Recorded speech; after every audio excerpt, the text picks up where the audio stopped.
दरम्यान पहलगामच्या हल्ल्यामध्ये डोंबिवलीमधील तिघांचा मृत्यू झाल्याची माहिती समोर येते। महाराष्ट्रामधून जे पर्यटक हे काश्मीरमध्ये गेलेले होते त्याच्यापैकी दोघांचा मृत्यू झाला होता। त्याच्यानंतर आता तिघांचा मृत्यू, जे डोंबिवलीमधून गेलेले होते त्यांचा तिघांचा मृत्यू झाल्याची माहिती सुद्धा समोर येते।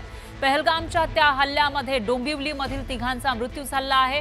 तर डोंबिवली पूर्व पश्चिम शहरातील 3 जण हे पहलगाम मध्ये गेलेले होते आणि त्याच ठिकाणी दहशतवादी हल्ला झाला, याच्यामध्ये त्यांचा मृत्यू झालाय। हेमंत जोशी, संजय लेले आणि अतुल मोने अशी त्यांची नावं आहेत। हे तिघे जण पहलगाम मध्ये फिरायला गेलेले होते, मात्र त्यावेळेला झालेल्या हल्ल्यामध्ये त्यांचा मृत्यू झाल्याची माहिती समोर येते। एकूणच महाराष्ट्रामधून जे पर्यटक गेलेले होते त्यापैकी आतापर्यंत जो आकडा आपल्याकडे येतोय त्यानुसार 5 पर्यटकांचा मृत्यू झाला असं म्हणावं लागेल, कारण थोड्याच वेळापूर्वी मुख्यमंत्री फडणवीस यांनी 2 पर्यटक त्या हल्ल्यामध्ये ठार झाल्याची माहिती दिलेली होती। पण आता डोंबिवलीमधून गेलेले तिघे सुद्धा त्या हल्ल्यामध्ये ठार झाल्याची माहिती समोर येते।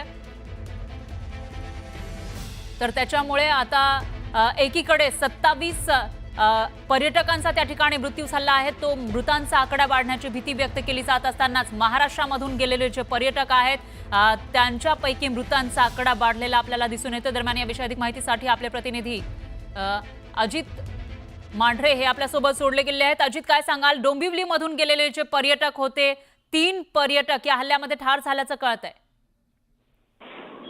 जी माहिती काही इथल्या स्थानिक प्रशासन आणि नातेवाईकांकडून मिळालेली आहे या तिघांच्या, त्यानुसार हे तिघ जे आहेत ते तिघ डोंबिवलीतल्या ठाकूरवाडी, त्यानंतर नवापाडा आणि पांडुरंगवाडी अशा 3 भागातील राहणारे डोंबिवली पूर्व पश्चिम मध्ये राहणार आहेत। हे त्या ठिकाणी फिरायला गेले होते।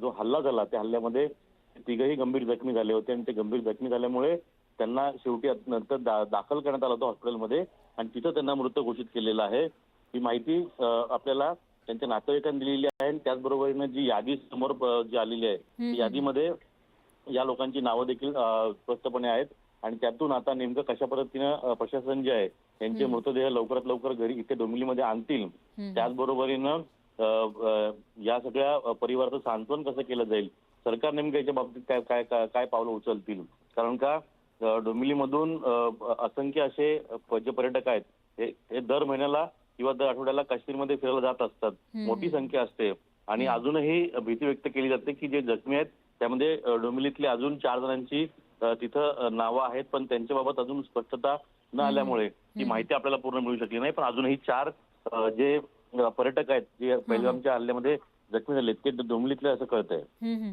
अजित, एक प्रश्न उपस्थित होतो, तुम्ही सांगितलं की मोठ्या संख्येने तिथं जात असतात पर्यटक डोंबिवलीमधून, एकूण किती पर्यटक यावेळेला गेले होते? आपल्याला जी माहिती मिळेल त्यानुसार 9 पर्यटक जे ते डोंबिवलीतून गेले होते, त्यांची यादी म्हणजे बुकिंग तशी मिळालेली आहे। त्यापैकी 3 जणांची नावं कन्फर्म झाली आहेत, इतर जणांची नावं जी आहेत ती अजून कन्फर्म होत नाहीये।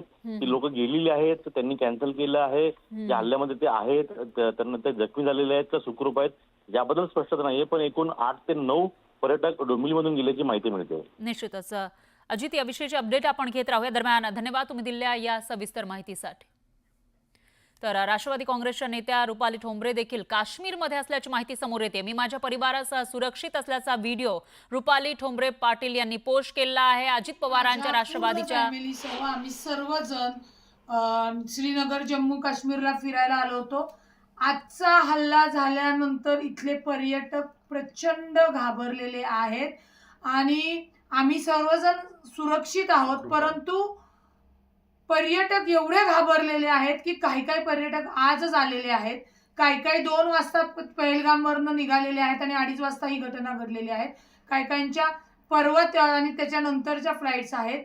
त्याच्यामुळे माझी महाराष्ट्र शासनाला विनंती आहे, माझी मुख्यमंत्री देवेंद्र फडणवीस साहेब, अजितदादा उपमुख्यमंत्री आणि केंद्रीय मंत्री मुरली अण्णा यांना विनंती आहे की इथे जे पर्यटक अडकून पडलेले आहेत त्यांना उद्या तात्काळ येण्यासाठीची सुरक्षित सोय करण्यात यावी, कारण का प्रचंड घबराट आणि सगळे पर्यटक आपल्या लहान लेकरा बाळांसोबत काश्मीरला खरं फिरायला आले होते।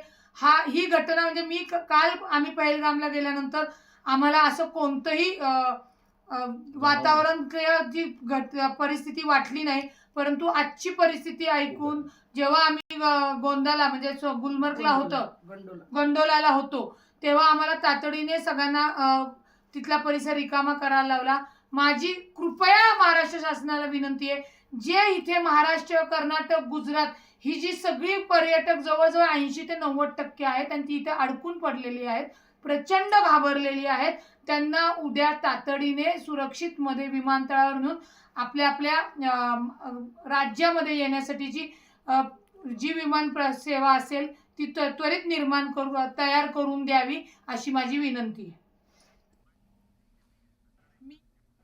तर पहलगाममध्ये नेमकं काय घडलं ते बघूयात.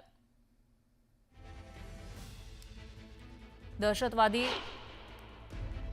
हे पोलिसांच्या वेशामध्ये फिरत होते आणि दहशतवाद्यांनी पर्यटकांना गाठलं. तेव्हा पर्यटकांना नाव आणि त्यांचा धर्म विचारायला सुरुवात केली. सगळ्यात आधी तर पोलिसांच्या वेशामध्ये हे दहशतवादी तिथे आले होते अशी माहिती आहे. दहशतवाद्यांनी पर्यटकांना गाठलं. ज्या ठिकाणी पर्यटक मोठ्या संख्येनं उपस्थित होते, पर्यटकांना त्यांचं नाव आणि त्यांचा